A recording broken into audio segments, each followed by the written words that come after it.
Hey guys, hoping all is well with everyone. So in this video, we're going to be continuing our read-along of these Secret Zoo Raids and Rescues.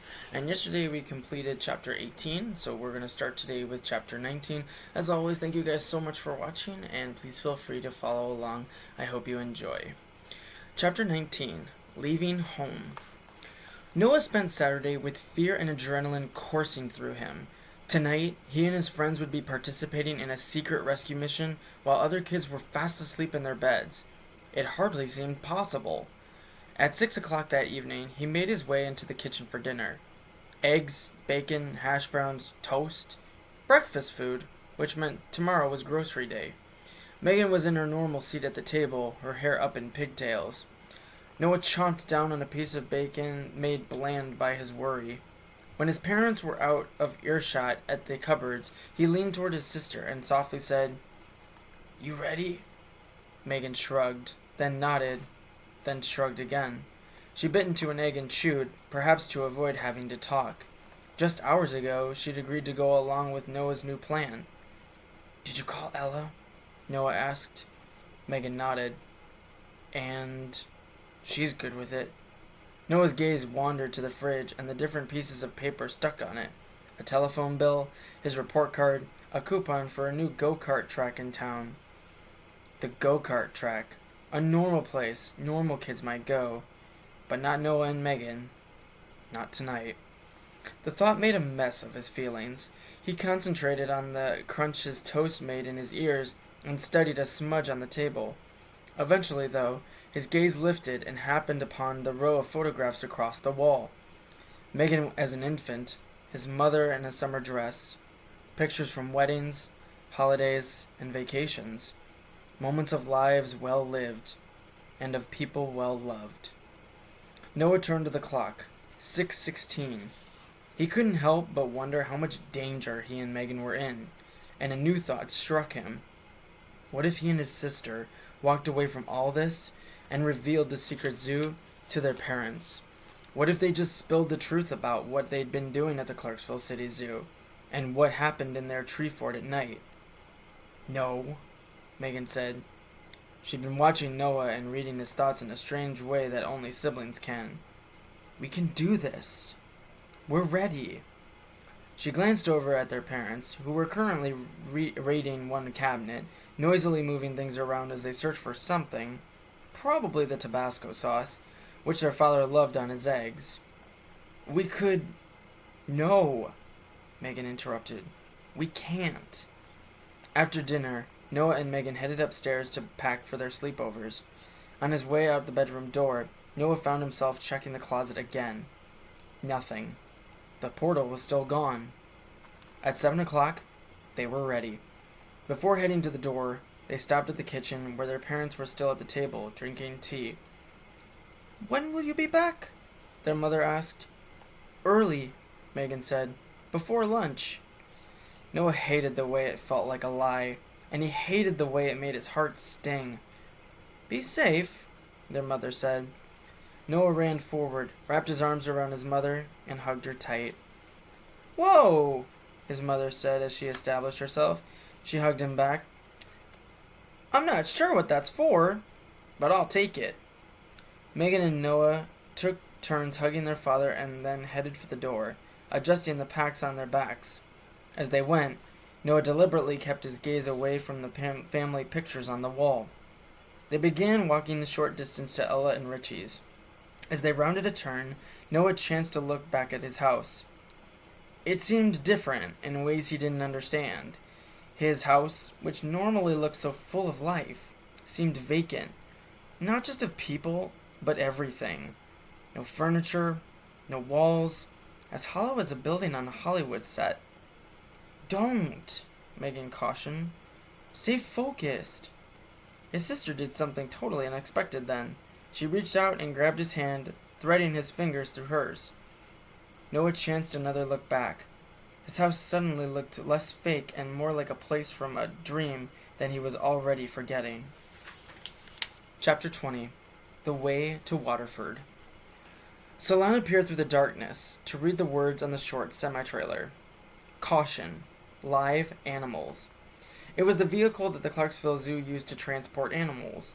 In the driver's seat was a hefty man with broad shoulders and a round, weighty head.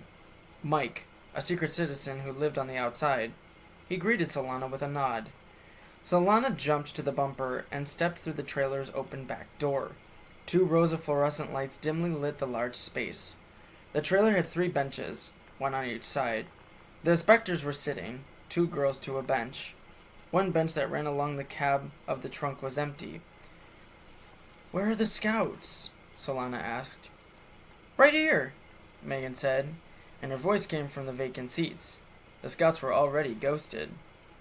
"Practice," Richie chimed in. "We want to be ready." Solana took an open seat beside Jordan, who promptly slid down the bench of a couple of feet. Solana scanned the group of girls, but none of them would meet her gaze.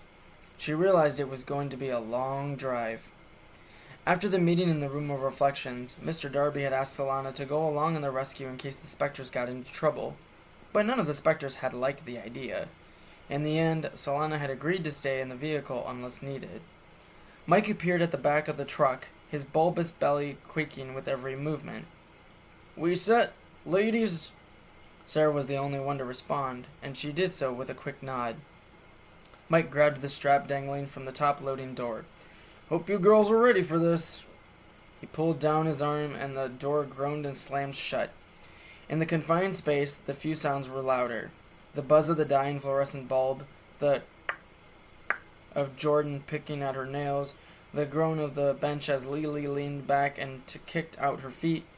Someone coughed into her fist. Kalina. Someone else grunted. Seconds later, the engine turned over, and its growl made the walls tremble.